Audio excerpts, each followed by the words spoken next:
Well, it's a great pleasure to be with you here this evening. And, I'm so pleased that you're willing to share some of your evening with us here. And I was really pleased. Thanks to Ellen for inviting me.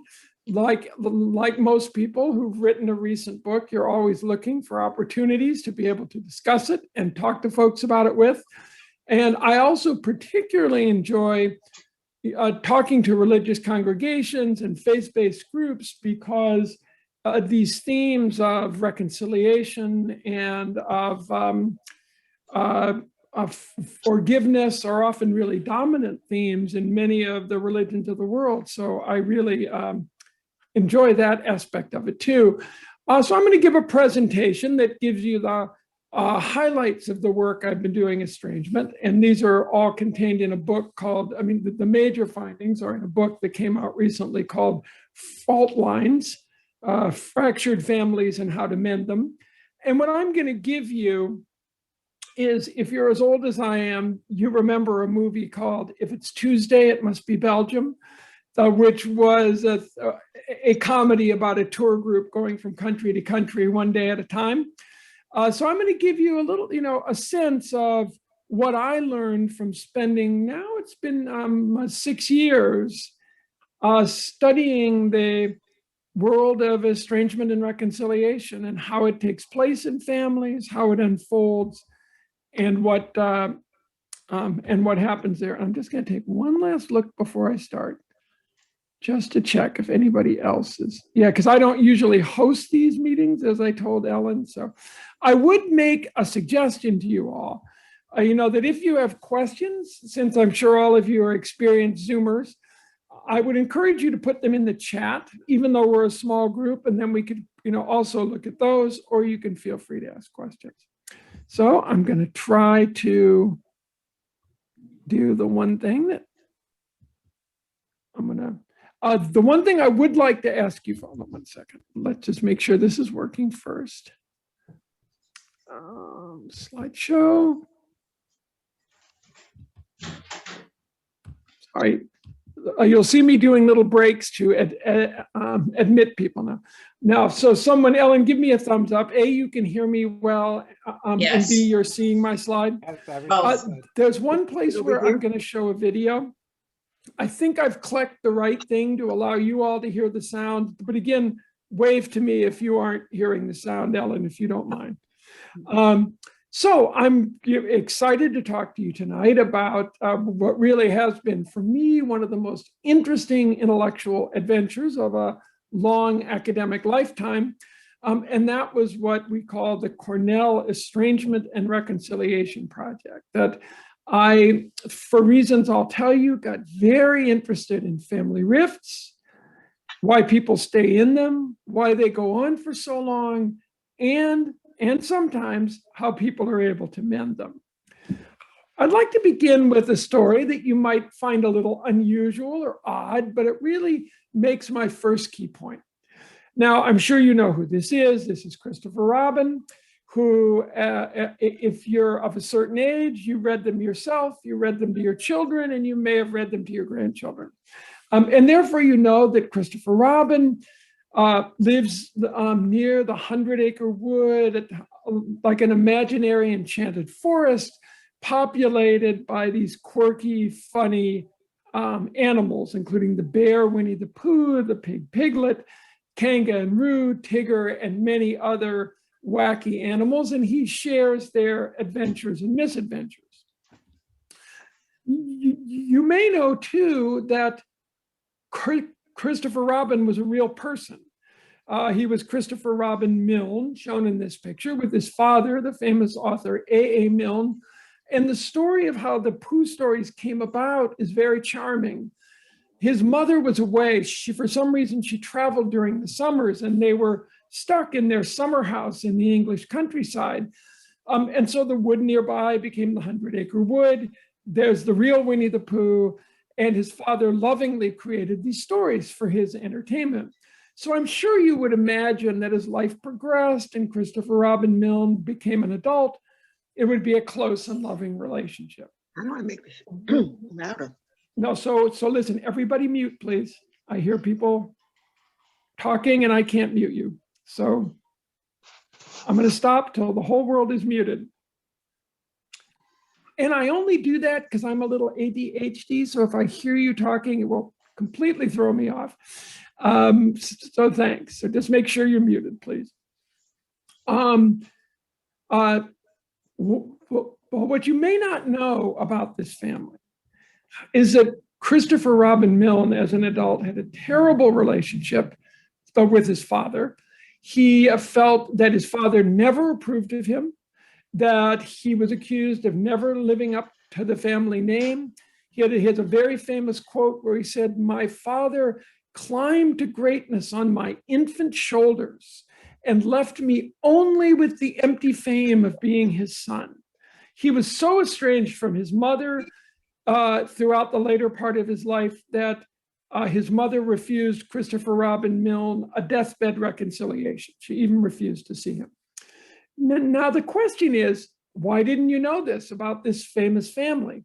And the reason why you didn't know this, I will argue, is why you also may not know if your friends or neighbors or coworkers or other people you know have an estrangement in their family. Because one of the things I found in these studies I did, and I'll tell you about how I did them, but was how shameful and stigmatized people who are in estrangements feel when they tell someone. If you remember the old Mad magazine where there would be a cartoon bubble above people's heads, what they're really thinking. When someone tells someone they know that they never speak to their son or haven't talked to their sister in 30 years, they believe that a bubble goes up over the person's head that says, "What's wrong with you?" So in a world where people share almost everything online, people live their lives publicly, the subject of family estrangement is one that most people don't want to talk much about. And this quote from one of my interviewees, sorry, I've got to adjust my screen, really sums that up. But this was Roy, who'd had on and off relationships with his parents. They were very difficult people. Whoops, sorry. I knew something like this would happen. And he said, "There's been so many times where I felt like I have the worst family situation ever. I know that's not true, but when I've had some irrational moments, I think that my family situation is the most bizarre, the weirdest that could ever happen. So if I could hear from other people," he told me, "who have had family complexities like this, it would help to know that I'm not alone, that every family has issues. And I would certainly be able to tell them that they're not alone if they heard my story." So the one thing I wanted to do in writing this book and in the whole project, that was to bring family estrangement out of the shadows and into the clear light of discussion and open awareness. So if I've done that, I feel good about having written this book. I want to say a word about myself, not because I think I'm interesting, but because I think that my story, how I got into this, is relevant. I'm a family sociologist, and for a number of decades have focused, I guess, on what you might call the dark side of families. So I've studied conflict and abuse in families. I've looked at families under stress, like, say, people caring for Alzheimer's patients. I've looked at the effects of parental favoritism on people's lives. I've studied the topic of ambivalence, so why we sometimes feel intense love, but also intense anger towards people in our families. And that kind of set the stage for me. But then what precipitated me to do this was I did 2 earlier books in which I interviewed very old people about their advice for living. And one was called 30 Lessons for Living, and another book was 30 Lessons for Loving.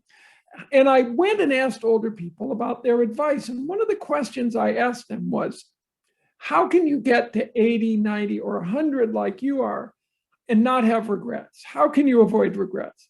First, I will tell you that a number of people said, if you get to 100 and don't have any regrets, you might not have lived that interesting a life. So that's another question we could take up later. But when they told me about their major regrets in these earlier studies, I expected big ticket items like an affair or a shady business deal.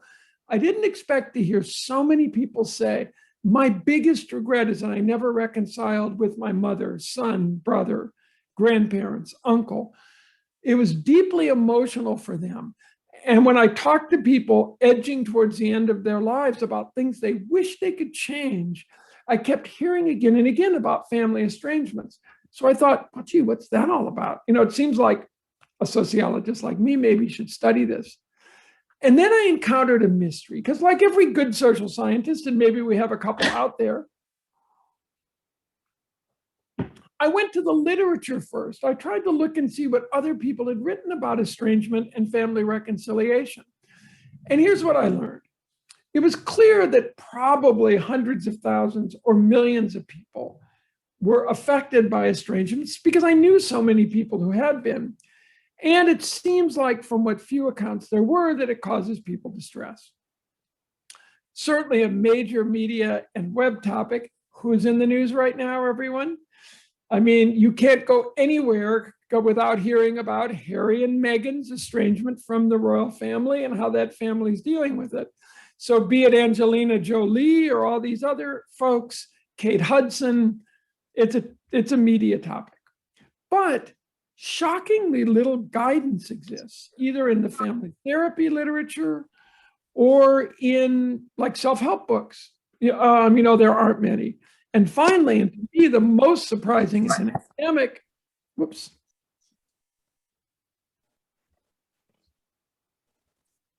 is that there'd been almost no research on the topic. Back then, there were fewer than a dozen research articles published on this. And even now, there are fewer than 20. So I thought, in what world does this make sense? That this is probably a very serious problem. How can no one have studied it? So I saw that as my mission. I went on a 6-year adventure that did take me into some of the darker recesses of family life, but also pointed to some extremely hopeful and positive avenues towards reconciliation that really are a much happier part of the story. I'm not going to bore you with how I did this, but I do want you to know this project is, and the book aren't based on my individual advice. They're not based on just a few people. I conducted several large-scale, scientifically valid studies to get the information I'm going to tell you about. Now, everybody asks me, well, how did you define estrangement if you're going to ask people about it? So I took a pretty rigid definition. I tried not to include situation where someone's a little distant, or maybe you only email occasionally, or you're emotionally estranged, but the person's there. I looked at situations in which a family member has said, I'm done. I never want to speak to you or hear from you again. So where either the family has cut the person off or the person has cut him or herself off. As much as you can in this hyper-connected society, these people have chosen not to have contact with a close family member. And like I say, by the way, don't hesitate as questions come up to stick them in the chat. Now, I'm going to risk confusing you. So everybody, if you've had your post-dinner cup of coffee, I want you to focus in. There are 2 studies here. This first one, I'm only going to talk about briefly. It was a short and focused survey, a true random sample, like one of the famous polls you read about during the last election, where we surveyed 1,340 people to try to find out how much estrangement is there. Why is that an issue? Well, you know as well as I do that the media are always telling us things are hidden epidemics. It could be a hidden epidemic of toenail fungus, or a hidden epidemic of husband and wife arguments over room temperature or something. They're telling us it's always a hidden epidemic. So I wanted to know, is this really just something that the media highlight? Or are there lots of people who experience it? So that was study number 1, first one I'm going to talk to you about. Almost everything else I tell you tonight is going to be from a study. Now it's about 300, largest study of its kind ever conducted, with 300 people, in-depth, detailed interviews who had experienced estrangement, and about 100 of those people had reconciled. So it's the first in-depth study of people who, after 1 or 10 or 20 years, reconciled with an estranged relative. And I got so many people because I wanted the wisdom of crowds. I didn't just want 1 or 2 interviews. I wanted, to really exhaust everything that people could tell me. Research, for those of you who might be researchers, it's always a journey. It's always an adventure. I started out this project focused on estrangement, and I looked for people who were estranged. Well, after about a third of the study was done, I had the feeling as follows. The subtitle of my book is Fractured Families and How to Mend Them. I'd gotten to know a lot about fractured families and very little about how to mend them, because the people who were currently estranged would say things to me like, well, if I knew how to get out of this, I would have done it. So I shifted the focus and really did everything I could, because there's no national database. I looked for people who had successfully reconciled and created the largest study of family reconciliation ever done. And one thing that is really behind this study, one very important thing, is I really believe in using scientific evidence whenever we can. But if there's a problem where science doesn't have an answer, I think it really works, or it can really work, to ask people who've been through a problem, who have overcome it, and get their advice and distill it and make it available. And that's kind of my method in previous studies. I went to these folks, some were in estrangements and some had reconciled, and asked them, what would you like to tell other people about what to do? And I think that's uniquely valuable, and I hope you agree. So now, in the remaining time, I'm going to talk, and I do look forward to your questions. I want to give you some of the findings of what we found. So, and you'll remember there were 2 separate studies. One, a great big national survey to find out how much estrangement is there, and then these really detailed, rich, qualitative interviews.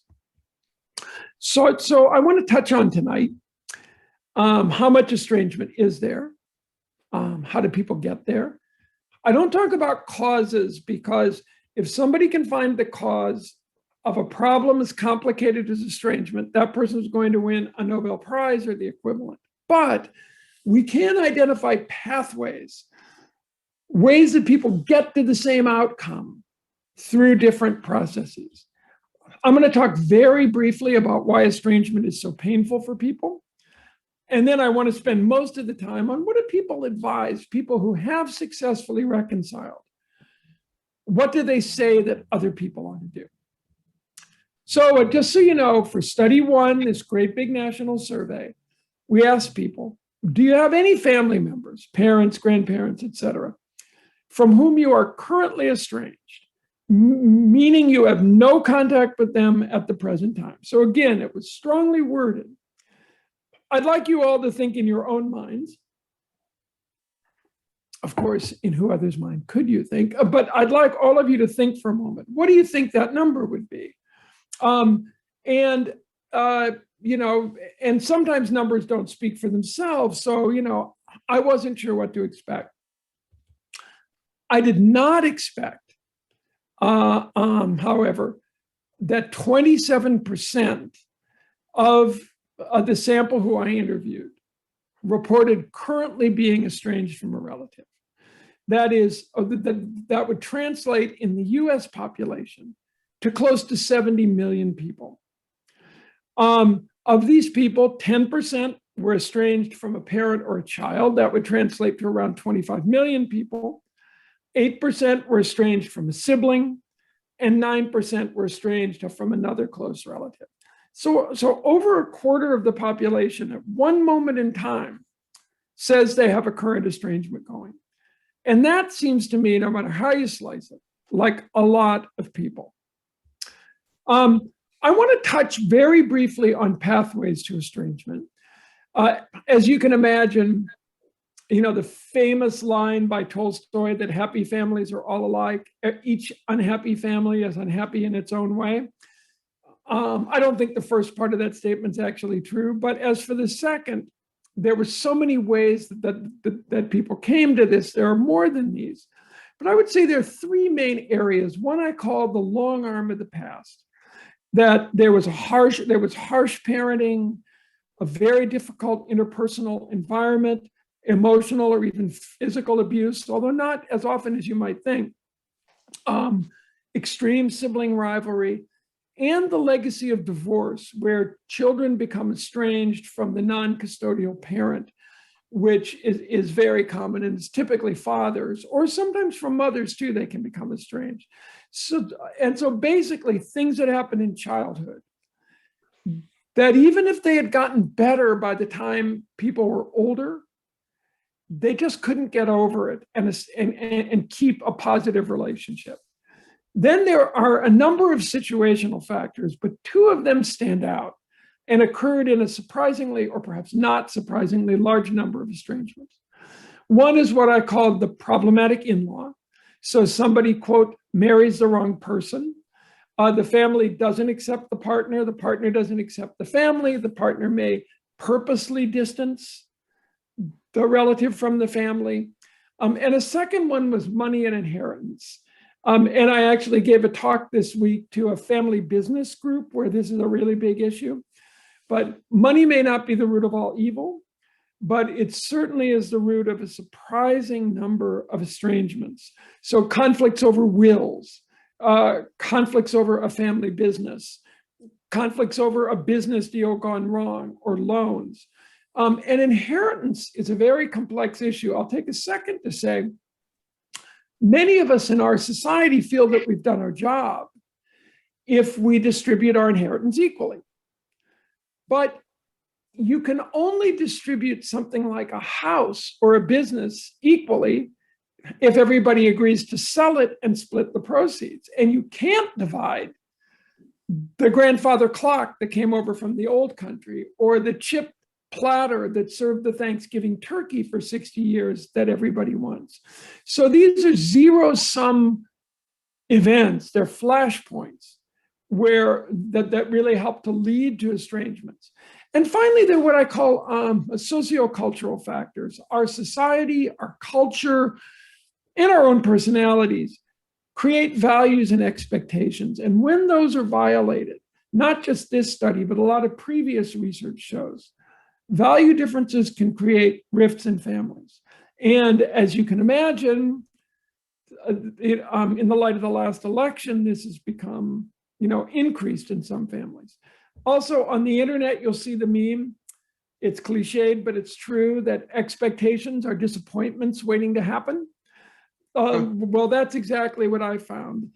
This often played itself out, for example, in caregiving situations where, let's say, a daughter was the primary caregiver and her siblings don't do what she expected them to do, leave her in the lurch. But we also have bigger expectations that blood is thicker than water. Like, the sayings, your siblings ought to have your back. Children should respect their parents. Those are very powerful, and when they're violated, they can lead to estrangements. Briefly, there were also some cross-cutting themes besides those individual causes. Any of you who's talked to somebody, I bet, who has an estrangement may have heard the event that caused it, and you may have scratched your head and said to yourself, at least, wow, is that all it was? So-and-so didn't show up for the wedding, or he didn't pay back $100 that you loaned him. But I found that in estrangement, a transformational relationship event sometimes occurs that really dramatically changes the entire situation. Not to trivialize it, but imagine in your neighborhood, you've got a favorite Chinese restaurant that you've loved for 20 years. And then you go in once and a waiter is surly to you, or you get food poisoning. You then begin to reconstruct in your mind everything else that was bad about it. So in customer service, you see this. Well, it's also true relationships don't progress just like this in a nice line. There can be transitional, transformational turning points, and that happens in estrangement. Other people sometimes either encourage a reconciliation or help to create it. So like in my book, 2 daughters, one maintained a relationship with her father. Her sister can't understand why and badgers her continually to stop seeing him. On the flip side, sometimes relatives can help to bring about a reconciliation. Collateral damage. This is one thing that people, when they estrange from someone, don't think about, but it typically affects everyone else or many other people in the family. So if 2 brothers have a falling out over a will or a business, often their children and their children's children may have awkward times getting together. So a lot of people become collateral damage. And finally, I won't go into this in detail, but people often ask me, well, what is the person who does the estrangement feeling? Are they angry? Are they hostile? And I found something in my studies that is actually supported by family therapists, that a lot of what goes on is anxiety. A person is anxious about being drawn back into the same old family role, the same old family relationship, being criticized, and so forth. So those are 4 cross-cutting themes. I'm not going to say much about this because it is pretty obvious, but you could ask yourself, in our society, people often downplay the importance of family. Oh, friends is family, or family doesn't mean so much anymore. And yet, estrangement has powerful effects on people, even if they kind of say it doesn't. So I found there are 3 main reasons. One is, especially with parents and siblings, there are fundamental biological involuntary processes of attachment where we come to rely on people in our families as strong supporters and security blankets. Even if we think it's the right choice, our mind might tell us that we don't want to see our mother for a while. Hearts often, though, disagree. So many people who told me at the start of an interview that they were just fine with the estrangement were sort of quietly crying at the end as they talked about how difficult it was. Also, estrangement often involves rejection, which psychological research shows us in the whole realm of stressful events, rejection is one of the most painful. It cuts at our self-esteem, it cuts at our self-image. So that's another reason. And a final reason why estrangement is so difficult is it's uncertain. And we human beings like certainty. Often psychological research shows us we'd prefer a negative outcome if it's certain to continued uncertainty. Well, the problem here is that the estrangement is a form of what a family therapist refers to as ambiguous loss. The person is psychologically present, but physically absent. So you've lost the person, but they're also still kind of there. So that's one reason why it's hard. So now in my remaining time, I want to talk to you about how did people reconcile? So how did people, after 1, 10, 20 or more years, come to the point of where they crossed this bridge? And let me say that we've looked at our data. There really is no difference in the histories of people who reconciled and those who didn't. Oh, there is to a small degree, which I could come back to. But many of the adult children who eventually reconciled had equally awful childhoods as those who didn't. So it wasn't that they were in such different kinds of situations. So let's look, like when you ask 100 people or more, so how did you do it? Here's some things they told me. This one is really important, and I want to spend a minute or two on it. In order to reconcile, now I don't, as a social scientist, say always or never very often, but I'm going to say, if not always, almost always. Almost everyone who reconciled came to the conclusion that it was impossible to impose their view of what went on in the past on the other person. To give a really simple example, if Brother Tom believes that Brother Bob tormented him and was emotionally abusive throughout their childhood, and Brother Bob thinks he was just doing the kind of teasing all brothers do, after 20 years of estrangement, those narratives are hardened. People believe in their narratives. We love our own narratives, and we tell everybody about them. If those two brothers wanted to get back together, and that was a typical story, both of them eventually had to say, I'm going to give up the idea that we can align the past. The past, it's almost a little bit this, the South African reconciliation process. They pretty much had to say it, because they also said many people who reconciled gave up the insistence that the other person apologize.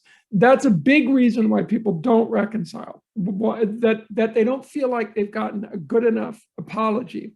One thing which people realized, first of all, is that if you're demanding an apology, it's not going to be much of an apology. They also realized something else. Many of them weren't asking for an apology for a specific event. They wanted an apology for their entire childhood or for who the other person was. So it would never be satisfying. So often the apology came later. And they learned that they really felt life became lived forward. They just were more interested in developing a relationship. Now wrong way. I'd like to show you a clip. These are from interviews of a mother and a son in the same family. And Ellen, will you just give me a thumbs up if you're hearing the sound? I have to admit, every once in a while it doesn't work. And if it doesn't work, we'll skip it. Okay. I feel like I've done everything I can to show that I'm a loving, caring parent. But my kids don't seem to think so. None of this makes sense to me. I mean, I always ask myself, what part was abusive?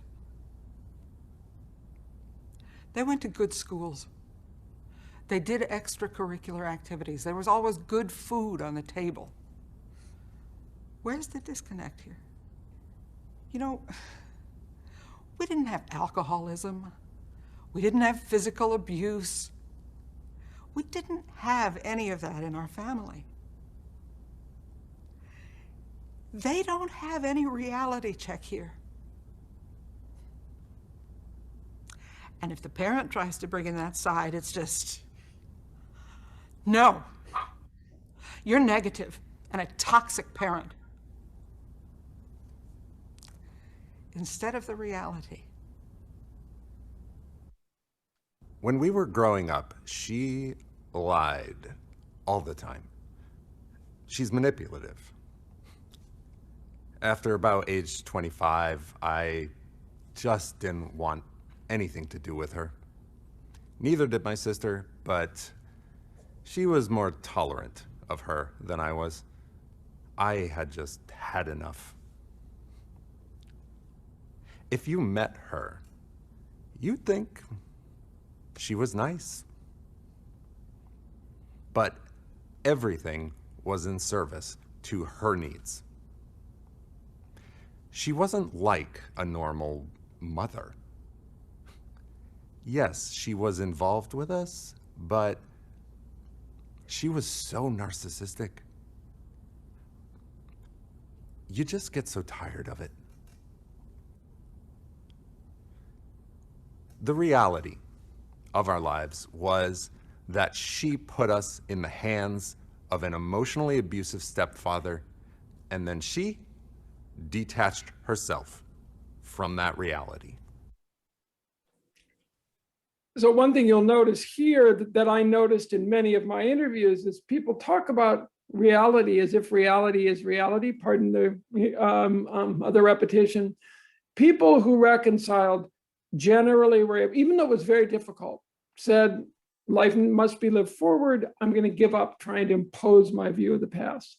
A second thing which people almost always said was that even if they eventually decided they were not to blame, they had to look at their own role. And many of them did this through therapy, not with the other person, but on their own. So people saw counselors very productively. They looked, there are some cases where a person's a terrible person and is abusive and dangerous, and you can lay blame in one place. But in most cases, estrangement results from lots of interactions over time during which people can make decisions. So over and over, people said, yeah, I had to decide what my responsibility or role I played in it. So for example, this is from a woman in her 30s who said, and this was with her sister, I believe. She said, why did it work out after so long in estrangement? The most important thing I did was to realize what part I played in it. As long as you think everything's the other person's fault, you're never going to have any kind of communication. If you want to reconcile, you have to understand that and stop throwing blame totally on the other person. In fact, drop the blame altogether and say, this is the situation and this is what happened, and accept that. Third was eliminating expectations. You know, we have these very, very powerful expectations for family members that are extremely hard to fulfill. And in brief, the people who reconciled looked at those expectations and fundamentally said, these will never be met. I need to really tone this down. I need to accept the person for who he or she is. And if I can't do that, people who can't do that typically don't reconcile or find it very difficult. So this was a good example of where Janice told me, when my parents were ill, my brother refused to help me care for them. I became very angry with him because he was easily within distance to help. I decided that I was no longer going to speak with him. And this went on for years, I'll tell you. We reconciled in large part because I accepted his limitations. It doesn't do me any good to expect anything more from him because it's just not there. I would tell people that you may just have to let go of your expectations for the other person, and it's liberating. You stop wasting emotion expecting something that's not going to be there. And finally, I told you earlier that one reason why estrangements occur and why they persist is anxiety. People are afraid, as I said, of being pulled back in.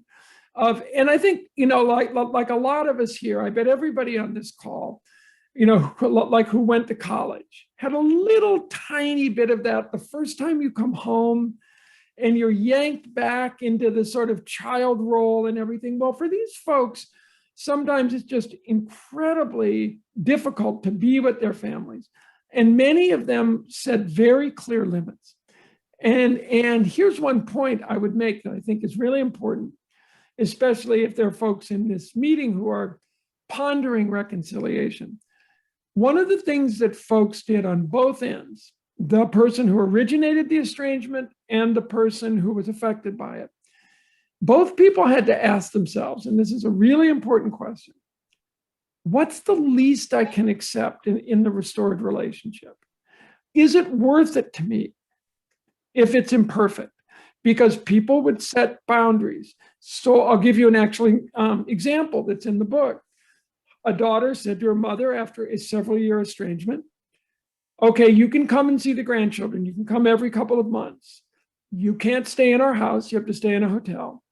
You can't bring your second husband, and I will never discuss your second husband with you. He can't be talked about at all.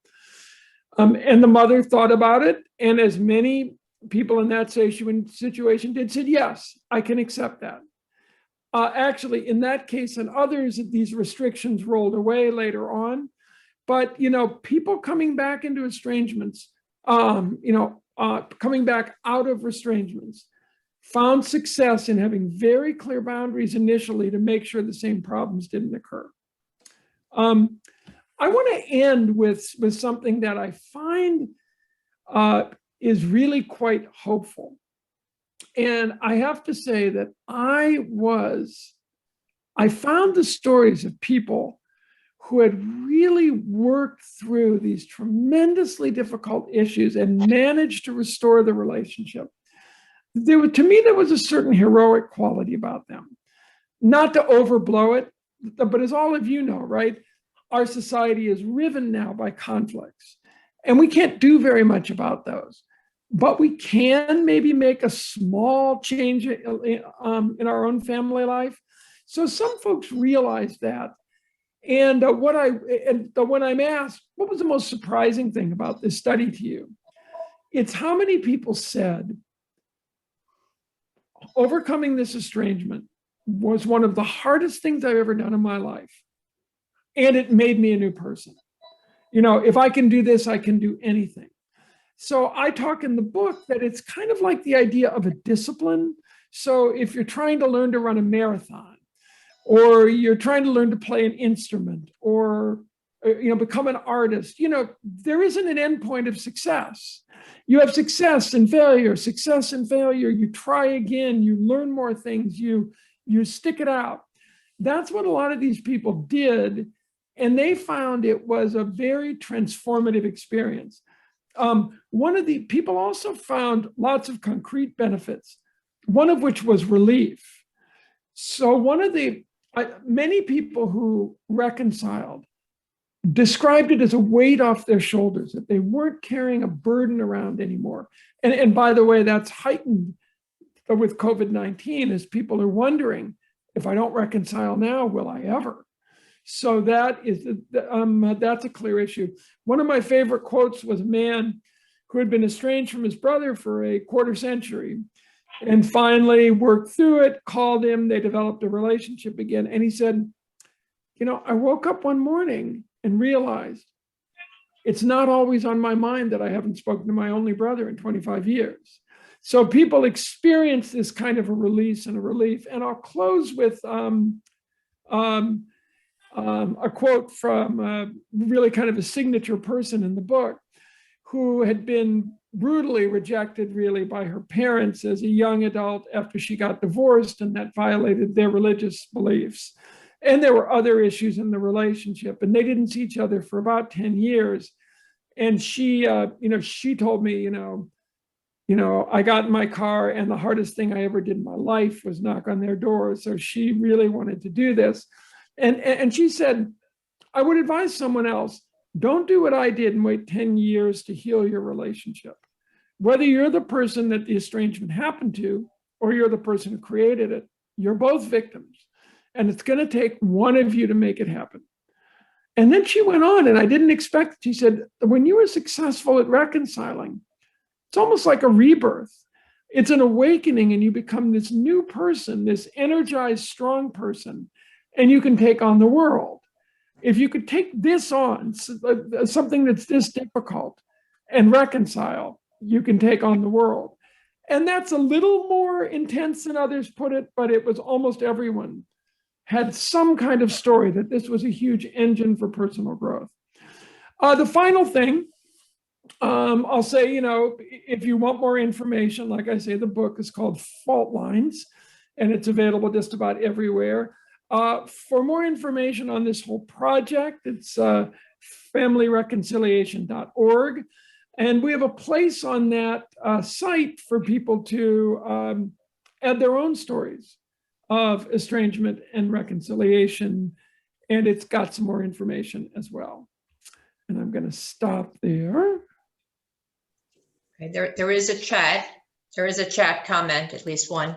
There is, and because I don't have my stupid reading glasses, I'm going, what? Oh, yeah, no, I lied. I do have them.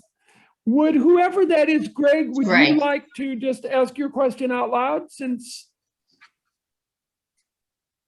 Can you unmute him? I just unmuted myself. No, so you all can unmute yourselves if you want to. Greg's my husband. Oh, okay, you aren't Greg. No, I'm not.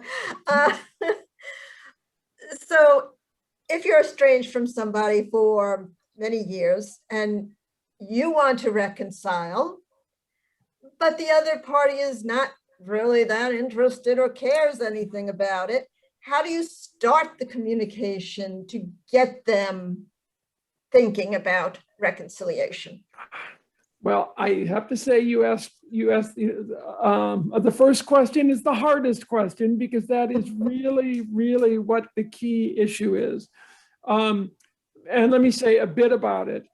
Yeah, the hardest situation is when there is, complete stonewalling. So there's somebody, this may not be your case, but in some cases, so when that person says that famous, "I'm done, I never want to see you or speak to you again," they at least mean it for a while. So all emails are rejected, letters are rejected, there's no ability to communicate at all. Or there might be small amounts of communication. So in the extreme cases, what people did recommend, and it's unsatisfying, one, is to work on themselves as much as they can. So, for example, there were people who did, and by the way, there's a huge range, but there were people who didn't understand how they had contributed to it. Or their child, let's say, had written them a really long letter detailing why the child felt the estrangement was necessary and the parent had disregarded it. Or so often, and I don't want to sound like one of those advice columnists who always recommends therapy, but an objective third-party outsider to walk through how the estrangement occurred and what a person's attempts to reconnect have been like. I'll give a small example of where things go wrong. So there are some relatives who will say, "I don't know why you're doing this. I have no idea. I'll apologize for anything." Well, that's not going to be much of an apology, so by talking to others, you can get a sense of what's going on with the person. So that was one strategy, looking at yourself and figuring out what you might be able to do or have done. Talking to other people who are bridges to that person, who can at least give information, who can shed more light on why the person is doing what they're doing. So taking advantage of other people. Third, then people said, people do change. People change their minds, and in a totally non-stalking way, of course, they kept the door open. They communicated around neutral and pleasant things. So if a person was able to be on Facebook, let's say, they didn't talk about the estrangement, they shared an interesting picture, or they, if they knew something of interest to that person, they would send an idea for like a book they had read. So small things. Also, other small gestures, like one reconciliation occurred, I talk about it in the book, though with an incredibly difficult mother-in-law and mother after many years, because she sent a very thoughtful high school graduation gift to their daughter. And that symbolized for them sort of a change of heart. So, persistence, leaving the door open, is another one. And then it really depends. There are people who say, my relative, there's someone coming in, who maybe really haven't asked.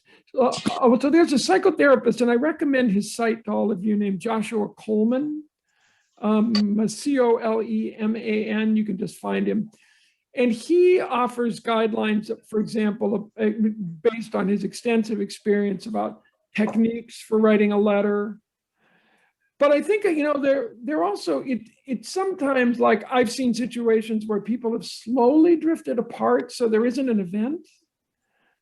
And those are almost more difficult because often they signal a difference in personalities, interests, and the other person just, I've observed this in my own extended family. There's someone who just doesn't want much to do with the family and doesn't have it to give. So I'm thank you for asking. That was a long-winded answer, but many people said, one, it's challenging. Two, staying in contact, leaving the door open, communicating with the person's children, trying to engage them at family events. And at some point, if it's really unsuccessful and there's no getting through it, working through the disappointment and sadness that it's not going to work out. Yeah. So great question. You revved me up and that got me going. Thank you. Thanks. Yeah. Other questions from folks? I know it's late at night and I bet a bunch of you have been in Zoom meetings. Sure, I can't see your name, but go ahead. As a question, on a preventive side of things, what can one do to prevent estrangements? In your own personality and your own way of thinking, what bridges can you secure before you have this schism with the rope ladder or whatever you have? Yeah. To embrace relationships and prevent estrangements. How do you reach out? How do you maintain a possibly discordant but not totally dysfunctional relationship and try to find the glue? Yeah. Best questions ever, by the way. Great. I mean, that is another, no, really, that's a terrific question. And so there are a lot of answers to that. And let me just touch on two or three, and maybe I'll hit the point. One thing which people argued, because so many estrangements, real estrangements, have a beginning point that people identify, that something happened. So there's what I call in the book a volcanic event, where people argue when something like that happens, to really engage in first aid, to not let those, not let inertia to set in after some kind of very difficult interaction. So something awful happens at the wedding or at the funeral or some other signature event. Many people who prevented estrangement got back right into it and dealt with the issue. So that was one key thing.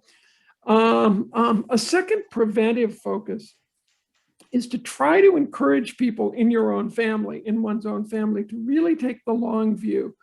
Very often an estrangement affects so many other people. So I included in the study interviews with about 40 college students who had estrangements typically in the parental generation.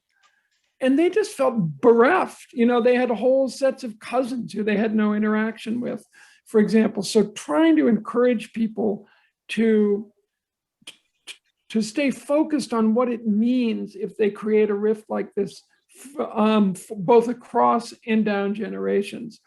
Third, many people in different situations said that one of their major regrets was not seeking some kind of outside mediation for some of the triggers of estrangement. And that was often around these financial or business issues.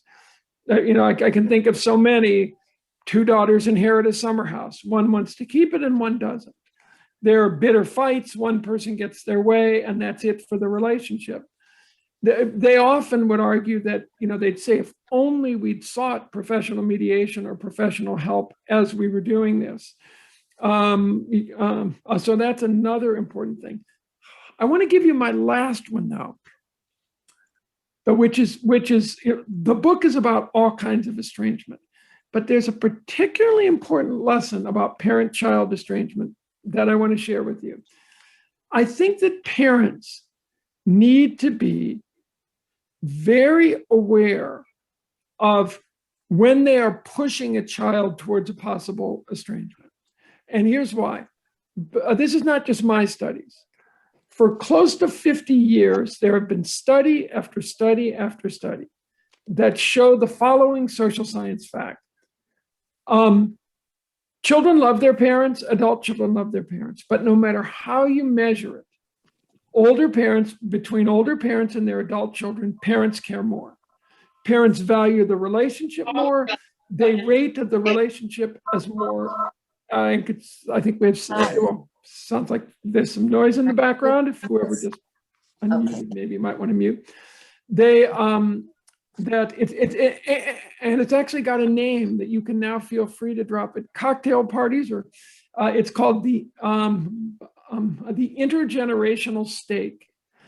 The meaning that those of us parents, we've invested so much in our kids that we have a bigger stake in the relationship than our kids do.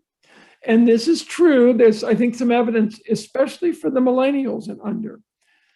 They love their parents, but they want it to be a good relationship, and they have other options, and they are much less likely than people in my age range to have the firm belief that you stick with your family no matter what. And that, because we often feel in our families that we can behave however we want to, that, that we can criticize our relatives or whatever, and they may get mad at us, but they won't walk, they won't vote with their feet. Adult children will, at least for a while, say, this relationship is too unrewarding, I need out of it. So I argue, as hard as it is, that parents should be thinking about exactly what you propose. Before you as a parent draw the line in the sand, really think of what that means, because in some cases it can mean, your child saying, this is, the costs of this relationship outweigh the benefits. So they may believe honor your father and your mother, et cetera, but they still have a much stronger ability to exit the relationship, at least for a time, than parents do. And most parent-child estrangements are initiated by the child. So I'd say just have in mind, most of us want our kids around as we get older. And, drawing a line in the sand about the person's partner or the person's religious beliefs or the person's sexual orientation, I found in these studies that people come to regret that. So, I think your question, it's taking the long view rather than, the satisfying angry moment that in a surprising number of cases can really, at least temporarily, put a stop to the relationship. Okay, thank you. Thanks, a great question. Sure, just unmute yourself. I can't call on you because I'm too blind to. Hi, I just wanted to respond to a lot of what you said. I come from a very big family on both sides. Both my parents had 9 siblings, families of 9 siblings. So you can imagine a large family like that it becomes a statistically significant sample right there, and it very well correlates with everything you said. I can come out with half a dozen stories, which I'm not going to bore you with, but one of the things that I observed in a couple of cases, and I don't know if there's a principle here, if you observed it, I was wondering if you did, that that death does not cure an unresolved relationship. And when you have, especially parent-child, when you have an estrangement, a parent-child estrangement, and in my case, it's not always the child estranging from the parent. I mean, in my observation, that death is actually the worst thing that can happen, because up to the point of death, there is always the chance of reconciliation. And I think that people who just write off a relationship, I think that some of them actually don't really write it off, that it's in there and it's just latent. But once the other party passes away, there is no chance. And I think for some people, it leaves a wound that never heals. I could not agree more. I think that states it well. And I do try to touch on that in the book, that when people are asking themselves, why reconcile? This notion of anticipated regret is something I argue people should listen to, exactly as you're saying.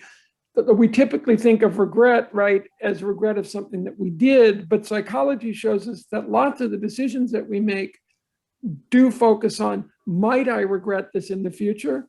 And I think you're absolutely right. This is something that people, when the estranged relative dies, feel intensely regretful about. There's some research that shows it's not exactly about estrangement, but that with families who are caring for an older person and the older person dies, those relatives who were more, like the kids who were more involved, who had a better relationship, say, with the parent, do better in the grieving process. So I think there's a lot of evidence of exactly what you're saying. And I also think it's because our attachment to our parents, for example, or to our children, isn't rational. It's based in biological processes of attachment that developed in infancy and childhood, and that you don't just lose. So so often, exactly what you're saying, I would talk to people who were supremely confident at the beginning of the interview that they were just absolutely right to be estranged from their brother, father, or child, and by the end experienced extraordinary regret. And I think you've put your finger on it. It's that ambivalence that when the person dies is, really powerful. I didn't go into that too much because I don't want to sound, sort of preachy, because there are situations, obviously, I think where people are probably right not to try to reconcile. But I will absolutely agree with you, and I want to continue to study this.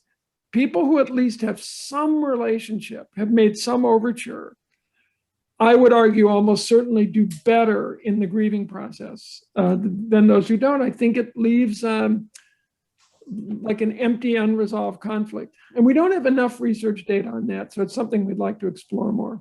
So yeah, I couldn't agree more. Thank you. Thank you. Thank you. Hey, well, thanks everyone. Is there the one last one, or have we reached our saturation point? I think we probably.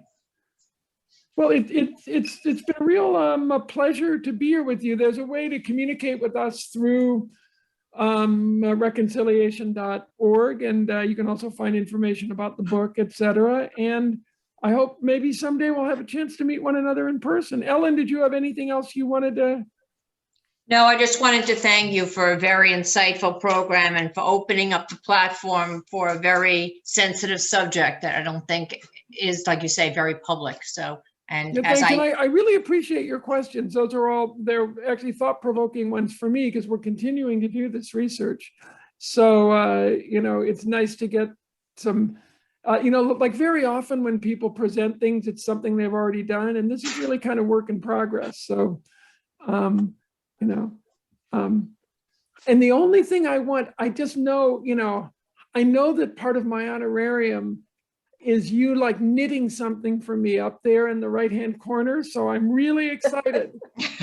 Yeah, I can tell. It's like a little, that's a baby blanket. Oh, I'm beyond that. Although I do have the most adorable and intelligent 4-year-old grandchildren in the world. So that's, okay. All right, well, thanks everyone. Nice meeting all of you. All right, Thank you, thank Dr. Pillemer. All righty, bye-bye.